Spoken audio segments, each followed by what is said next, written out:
রাত ২টো। আপনি ঘুম থেকে উঠে বাথরুমে যেতে চান, কিন্তু বিছানা থেকে উঠতেই পিঠটা এমনভাবে ধরে যায় যেন কেউ কোমরের ভেতরে একটা শক্ত তার টেনে ধরে রেখেছে। আপনি ২ হাত উরুর উপর রেখে ধীরে ধীরে সোজা হতে যান, তবুও আপনি সোজা হয়ে দাঁড়াতে পারছেন না। আর আপনি ভাবেন, আজকে একটু বেশি কাজ করেছি বলেই হয়তো। কিন্তু আপনি জানেন কি, এই সময়টায় আপনার মেরুদণ্ডের চারপাশের মাংসপেশি আর ডিস্কে যে চাপ পড়ে, সেটা দিনের বেলার চেয়েও আলাদা। আপনি যদি প্রতিদিন সকালে বিছানা থেকে উঠে প্রথম ৩০ সেকেন্ডেই কোমর বাঁকিয়ে ফেলেন, আপনি অজান্তেই আপনার পিঠকে এমন এক সংকেত দিয়ে দেন যাতে মাংসপেশি আরও আটসাট হয়ে যায় আর জয়েন্ট আরও বেশি আটকে যেতে পারে। আজ আমি ব্যাখ্যা করব একটা খুব সহজ একটি ব্যায়াম আর একটি নিরাপদ ঘরোয়া টোটকা কিভাবে আপনার পিঠকে নরমভাবে সোজা হওয়ার পথ দেখায়, এবং কোন ছোট অভ্যাসগুলো না বদলালে বারবার একই জায়গায় ফিরে আসবে এই ব্যথা। আপনি যদি এখনই মনে করেন, আমার তো বয়স কম, এটা আমার হবে না, সেখানেই একটা গুরুত্বপূর্ণ সত্য আছে। সংখ্যা নট ইকুয়াল টু নিরাপত্তা। বয়স, ব্যায়াম করা কিংবা ওজন ঠিক থাকা এগুলো সাহায্য করে, কিন্তু ভুল ভঙ্গি, দীর্ঘ সময় বসে থাকা আর ঘুম থেকে উঠে হঠাৎ মোচড় এগুলো যে কারোর পিঠকে আটকে দিতে পারে। আমি চেম্বারে প্রায়ই দেখি একজন ২৫ বছরের অফিসে কাজ করা মানুষ আর একজন ৫৫ বছরের গৃহিণী দুজনেই একই কথা বলেন, ডাক্তার সোজা হতে পারি না। কারণ অনেক সময় সমস্যাটা শক্তি কম হওয়ার নয়, সমস্যাটা হলো শরীরের রক্ষা কবচ ব্যবস্থা অতিরিক্ত সতর্ক হয়ে যাওয়া। ব্যথা হলে শরীর আশেপাশের মাংসপেশিকে শক্ত করে দেয়, যেন জায়গাটা আরও নড়াচড়া না করে। এটাকে আপনি ভাবতে পারেন একটা অ্যালার্ম সিস্টেম যেটা খুব সংবেদনশীল হয়ে গেছে। এখন আমি আপনাকে একটা ছোট্ট ছবি কল্পনা করতে বলবো। আগামী সকালে আপনি আবার উঠবেন। আপনি যদি আজকের পর থেকে একটা নিয়ম বদলান, তাহলে আপনি বিছানা থেকে উঠেই আপনার পিঠের সহজে সোজা হওয়ার একটা সুযোগ তৈরি করতে পারেন। আর যদি না বদলান, তাহলে একই ভয়, একই ভাঙা ভরসা, আমি কি আজ হাঁটতে পারবো, এই প্রশ্নটা আপনার ভেতরে ঢুকে যাবে। ভয় ব্যথা বাড়ায় আর ব্যথা ভয় বাড়ায়, এটাই চক্র। এখন আসি মূল জিনিসে। আজকের ভিডিওতে আমরা দুটো কাজ করব, একটা একটি ব্যায়াম আর একটা ঘরোয়া টোটকা। কিন্তু সবচেয়ে আগে একটা ভুল ধারণা ভাঙতে হবে। অনেকেই মনে করেন ব্যথা মানেই বিশ্রাম, মানেই নড়াচড়া বন্ধ। কিন্তু বেশিরভাগ সাধারণ কোমর ব্যথায় নিরাপদ ও মৃদু নড়াচড়া শরীরকে জানায় আমি নিরাপদ, আর সেই সংকেত পেলে মাংসপেশির অযথা টান ধীরে ধীরে কমতে শুরু করে। চলুন, প্রথমেই একটা সতর্ক কথা। আপনি যদি ব্যথার সাথে পায়ে ঝিনঝিনি, পা দুর্বল হয়ে যাওয়া, প্রস্রাব বা পায়খানার নিয়ন্ত্রণে সমস্যা, জ্বর, হঠাৎ ওজন কমে যাওয়া, বড় দুর্ঘটনা বা পড়ে যাওয়া, অথবা রাতের বেলায় বিশ্রামেও তীব্র ব্যথা, এসবের কোনোটা থাকে, তাহলে এই ভিডিও শুধু সহায়ক তথ্য। নিজে থেকে ব্যায়াম না করে দ্রুত চিকিৎসক দেখাবেন। আমি শেষে এগুলো আরও পরিষ্কার করে বলবো। এবার আসি একটি ব্যায়ামে। নামটা শুনতে সাধারণ, পেলভিক টেল্ট প্লাস ব্রিদিং, কিন্তু ঠিকভাবে করলে এটা আপনার কোমরের গভীর মাংসপেশি, ডিস্কের আশেপাশের চাপ আর স্নায়ুর চারপাশের রক্ষাকবচ টান সব কিছুর ওপর আলাদা একটা শান্ত প্রভাব ফেলে। আপনি এটা করবেন শুয়ে, কারণ দাঁড়িয়ে বা বসে করলে অনেক সময় শরীর আরও কেঁপে ওঠে। শুনুন, ধাপে ধাপে, খুব সহজভাবে। আপনি বিছানায় বা মাটিতে চিত হয়ে শুয়ে পড়ুন। ২ হাঁটু ভাঁজ করবেন, পায়ের তলা মাটিতে বা বিছানায় থাকবে। কোমরের নিচে যেন হালকা ফাঁকা থাকে, এটা স্বাভাবিক। এখন আপনি নাক দিয়ে ধীরে শ্বাস নিন। শ্বাস নিতে নিতে ভাবুন আপনার পাঁজর দুই পাশে একটু করে খুলছে। তারপর মুখ দিয়ে ধীরে শ্বাস ছাড়ুন, এবং শ্বাস ছাড়ার সময় খুব আলতো করে নাভিকে ভেতরে টানুন, যেন কোমরের ভেতরের বেল্টটা একটু আটসাট হলো। এবার কোমরের নিচের ফাঁকটা খুব সামান্য কমিয়ে দিন, মানে পেলভিসটা একটু পেছনে কাত হবে। এটা কোনো জোরে চাপ নয়, ব্যথা বাড়লে থামবেন। আপনি ৫ সেকেন্ড ধরে রাখবেন না। আপনি শুধু শ্বাস ছাড়ার সাথে সাথে ২ সেকেন্ড টিল্ট, তারপর শ্বাস নিতে নিতে আবার স্বাভাবিক। এভাবে ৮ থেকে ১০ বার।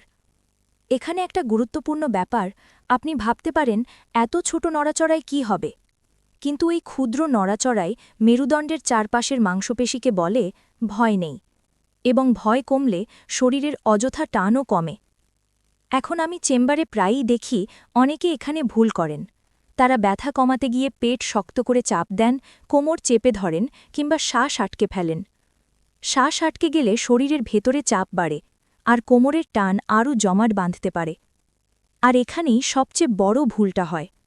আপনি ব্যথা কমাতে গিয়ে জোর দিয়ে ঠিক করতে চান। আপনি ভাবেন যত বেশি চাপ দেবেন তত দ্রুত সোজা হবেন। কিন্তু পিঠ অনেক সময় জোরে নয়, নরম সংকেতে সোজা হয়। জোর দিলে শরীর বিপদ মনে করে, আর রক্ষাকবচ টান আরও শক্ত করে তোলে। এখন এই ব্যায়ামের সাথে আমি আপনাকে একটা হঠাৎ কাজের বিষয় বলবো, যেটা কাউন্টার ইনটিউটিভ, মানে একটু উল্টো মনে হবে। ব্যথা কাকলে প্রথম লক্ষ্য সোজা দাঁড়ানো নয়। প্রথম লক্ষ্য হল ব্যথা না বাড়িয়ে নড়াচড়ার সাহস ফিরিয়ে আনা। সোজা হওয়া আসবে তারপরে, স্বাভাবিকভাবে। এখন আসি ঘরোয়া টোটকায়। এটা কোনো জাদু নয়, এটা নিরাপদ আর প্রমাণভিত্তিক এক ধারণা। তাপ প্লাস সময় প্লাস টাইমিং। বেশিরভাগ সাধারণ কোমর ব্যথায় 15 থেকে 20 মিনিট উষ্ণ শেক মাংসপেশির ৮-৬০ ভাব কমাতে সাহায্য করে, বিশেষ করে সকালে বা দীর্ঘক্ষণ বসে থাকার পর। আপনি কি করবেন? একটা গরম পানির বোতল বা হিটিং প্যাড নিন। সরাসরি ত্বকে নয়, একটা পাতলা কাপড়ের ওপর দিয়ে। কোমরের যেখানটা শক্ত লাগে সেখানে 15 মিনিট। তারপরই এই একটি ব্যায়াম ৮ থেকে ১০ বার। এভাবে তাপ আপনার পেশিকে নরম করবে আর ব্যায়াম আপনার মস্তিষ্ককে বলবে নড়াচড়া নিরাপদ। এখন একটা টেনশন লাইন, কারণ এখানেই অনেকের রুটিন ভেঙে যায়। আপনি যদি শেক দিয়ে সঙ্গে সঙ্গে ভারী কাজ করেন বা ঝুঁকে কিছু তোলেন, তাহলে সেই নরম হওয়া পেশি আবার তৎক্ষণাৎ রক্ষা করতে শক্ত হয়ে যাবে। তাই শেকের পর 30 মিনিট, ভারী কাজ নয়, হঠাৎ মোচড়ও নয়। চলুন আরেকটা বাস্তব জিনিস যোগ করি, যেটা আপনার দৈনন্দিনের সোজা হওয়া আটকে দেয় 3টে আচরণ। আমি বলবো, কিন্তু একসাথে তালিকা দিয়ে বোর করব না। প্রতি দুটোর পর আমি থামিয়ে দেব যাতে আপনি নিজেকে ধরতে পারেন। প্রথম আচরণ, বিছানা থেকে উঠে সরাসরি সামনে ঝুঁকে জুতো পরা। এটা সকালের সবচেয়ে ঝুঁকিপূর্ণ। ঘুমের পরে ডিস্কে তরল বেশি থাকে, ভেতরের চাপ কিছুটা বেশি থাকতে পারে। তখন হঠাৎ সামনে ঝুঁকলে অস্বস্তি বাড়তে পারে। দ্বিতীয় আচরণ, দীর্ঘ সময় বসে থেকে হঠাৎ দাঁড়ানো, কোনো ব্রেক ছাড়া। বসে থাকলে হিপ ফ্লেক্সের আর কোমরের কিছু পেশি ছোট হতে থাকে। দাঁড়াতে গেলে তারা টান দিয়ে ধরে রাখে। এবার থামুন, নিজেকে জিজ্ঞেস করুন, আমি কোনটা বেশি করি? কারণ আপনি যত ভালো ব্যায়ামই করুন, এই অভ্যেস থাকলে পিঠ বারবার একই গল্প বলবে। তৃতীয় আচরণ, ব্যথা কমাতে সারাদিন শক্ত কোমর বেল্ট পরা। অল্প সময়ের জন্য সাহায্য করতে পারে, কিন্তু সারা দিন হলে শরীর নিজের ভেতরের সহায়ক মাংসপেশিকে ছুটি দিয়ে দেয়। এটা সেই সংখ্যা নয়, নিরাপত্তা সত্যমলে। বেল্ট আছে মানেই নিরাপদ নয়। এখন একটা বিহেভিয়ারাল ওয়ার্নিং, যেটা শুনতে কঠিন কিন্তু দরকার। আপনি যদি শুধু ব্যথা চলে যাওয়ার অপেক্ষা করেন আর নড়াচড়া এড়িয়ে চলেন, তাহলে আপনার মস্তিষ্ক শিখে ফেলে নড়াচড়া বিপদ, আর তখন সামান্য কাজেই ব্যথা দ্রুত ফিরে আসে। এটা আপনার দোষ নয়, এটা শেখা প্রতিক্রিয়া, কিন্তু এটা বদলানো যায়। এখানে একটা অজুহাতের আয়না দেখাই, অনেকে বলেন সময় পাই না। কিন্তু বাস্তবে আপনি ব্যথা নিয়ে হাঁটাচলা করতে না পারলে যে সময় নষ্ট হয়, সেটা এই 2 মিনিটের চেয়ে অনেক বড়। আরেকটা ডিনায়েল প্যাটার্ন, আমি তো সহ্য করতে পারি তাই ডাক্তার লাগবে না। সহ্য করা মানে সমস্যা নেই, এটা নয়। অনেক সময় সহ্য করতে করতে শরীর ভুল ভঙ্গিতে চলতে শেখে আর অন্য জায়গাতেও চাপ পড়ে, ঘাড়, হাঁটু, হিপ। এখন আপনি যদি চান, একটা ছোট্ট প্র্যাকটিক্যাল প্ল্যান দিচ্ছি, যেটা শুনতে সহজ, করতে আরও সহজ। কিন্তু মনে রাখবেন, ব্যথা তীব্র হলে ধীরে করবেন।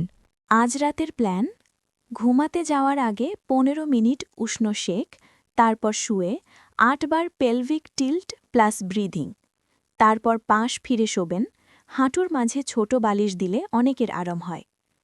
এখন একটা টেনশন লাইন, এই জায়গায় মানুষ ভুল করে টেস্ট করতে যায়।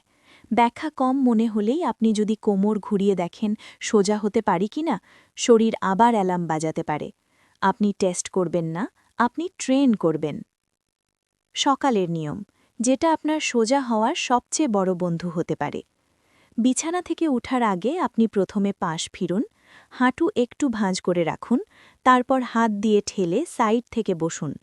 বসার পরে 2-3 বার গভীর শ্বাস নিন, তারপর দাঁড়াবেন। এই ছোট পরিবর্তন অনেকের ক্ষেত্রে সকালে আটকে যাওয়া কমায়। এখন আপনি যদি বলেন এইগুলো তো খুব ছোট, আমি আবার বলি, আমার চিকিৎসা অভিজ্ঞতায় ছোট পরিবর্তনগুলোই বড় চক্র ভাঙে। কারণ শরীর বড় কথা শোনে না, শরীর সংকেত শোনে। আপনি আজ যে সংকেত দেবেন, কাল আপনার পিঠ সেই অনুযায়ী প্রতিক্রিয়া দেখাবে। আরেকটা কাউন্টার ইনটিউটিভ সত্য, অনেকেই ভাবে আমি শক্ত হয়ে যাচ্ছি, তাই স্ট্রেচ করলেই হবে। কিন্তু ব্যথার সময় আগ্রাসী স্ট্রেচ সবসময় ভালো নয়। মৃদু নড়াচড়া প্লাস শ্বাস, এটা অনেক সময় বেশি নিরাপদ এবং বেশি কার্যকর। এখন আমি আপনাকে একটি ভবিষ্যৎ দৃশ্য দেখাই, কারণ মস্তিষ্ক তখন সিদ্ধান্ত নেয়। ভাবুন আগামী 1 সপ্তাহ আপনি এই ছোট নিয়মগুলো মেনে চললেন।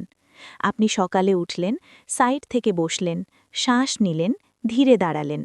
আপনার কোমর পুরোপুরি পারফেক্ট না হলেও আপনি সোজা হওয়ার পথে আছেন, আর আপনি ভয় না পেয়ে দিনের কাজ শুরু করছেন। এই ভয় কমা, এইটাই বড় পরিবর্তন। কিন্তু যদি আপনি একইভাবে উঠেই সামনে ঝুঁকে জুতা পরেন আর সারাদিন বসে থাকেন, তাহলে একদিন আপনি হয়তো একটা ছোট জিনিস তুলতে গিয়ে হঠাৎ থমকে যাবেন। আপনি তখন ভাববেন, এটা তো কিছুই ছিল না, কিন্তু শরীর বলবে, এটাই যথেষ্ট। এই ঝুঁকিটা আমি চাই আপনি আগেই বুঝুন, প্যানিক নয়, সচেতনতা। এখন আসি সেই অংশে যেটা আপনাকে নিরাপদ রাখবে। সব কোমর ব্যথা ঘরোয়া উপায়ে সামালানো ঠিক নয়, তাই এই সতর্কতা সেকশন খুব মন দিয়ে শুনবেন। রেড ফ্ল্যাগ, যেগুলো থাকলে দ্রুত চিকিৎসক দেখানো জরুরি। পায়ে দুর্বলতা, হাঁটতে গিয়ে পা হড়কে যাওয়া, পায়ে বা কুঁচকিতে তীব্র ঝিনঝিন বা অসারতা, প্রস্রাব বা পায়খানার নিয়ন্ত্রণে পরিবর্তন, জ্বর, কাঁপুনি বা সংক্রমণের লক্ষণ, বড় দুর্ঘটনা বা উচ্চতা থেকে পড়ে যাওয়া, ক্যান্সার বা টিবি বা দীর্ঘদিন স্টেরয়েড ব্যবহারের ইতিহাস থাকলে নতুন তীব্র ব্যথা, বিশ্রামেও রাতের বেলায় বাড়তে থাকা ব্যথা। প্রয়োজনীয় পরীক্ষা কখন লাগতে পারে? যদি ব্যথা দীর্ঘদিন ধরে চলতে থাকে, পায়ে স্নায়ুর লক্ষণ থাকে বা রেড ফ্ল্যাগ থাকে, চিকিৎসক আপনার ইতিহাস ও পরীক্ষা দেখে প্রয়োজন হলে এক্স-রে, এমআরআই বা রক্ত পরীক্ষা পরামর্শ দিতে পারেন। সব ক্ষেত্রে এমআরআই জরুরি নয়, লক্ষণ অনুযায়ী সিদ্ধান্ত হয়। আরেকটি খুব গুরুত্বপূর্ণ কথা, নিজে নিজে কোনো চলমান ওষুধ বন্ধ করবেন না। বিশেষ করে ডায়াবেটিস, রক্তচাপ, থাইরয়েড বা অন্য কোনো নিয়মিত ওষুধ, এগুলো চিকিৎসকের পরামর্শ ছাড়া বন্ধ করা নিরাপদ নয়। ব্যথার জন্য আপনি যদি কোনো ওষুধ খেয়ে থাকেন, সেটাও চিকিৎসকের নির্দেশ মেনেই চলবেন। এখন আমরা আবার সেই রাত 2টোর দৃশ্যে ফিরে যাই। আপনি উঠলেন, আপনি এবার হঠাৎ করে ঝুঁকলেন না। আপনি পাশ ফিরলেন, হাত দিয়ে ঠেলে বসলেন, আপনি শ্বাস নিলেন, মুখ দিয়ে ধীরে ছাড়লেন, আপনি দাঁড়ালেন, সোজা হওয়ার চেষ্টা জোর করে নয়, নরমভাবে। আর পরের সকাল, আপনি চোখ খুললেন, বিছানার পাশে পা নামালেন। আপনি হয়তো একদম শতভাগ ব্যথামুক্ত নন, কিন্তু আপনি সোজা হতে পারছেন, ভেঙে পড়া ভয়টা নেই। আপনি নিজের শরীরকে আবার বিশ্বাস করতে শুরু করেছেন, এবং এই বিশ্বাসই সবচেয়ে বাস্তব, সবচেয়ে স্বাস্থ্যকর পরিবর্তনের শুরু। আপনি চাইলে আজই এই 2টি জিনিস করবেন। 15 মিনিট উষ্ণ সেঁক আর 8 থেকে 10 বার পেলভিক টিল্ট প্লাস ব্রিদিং।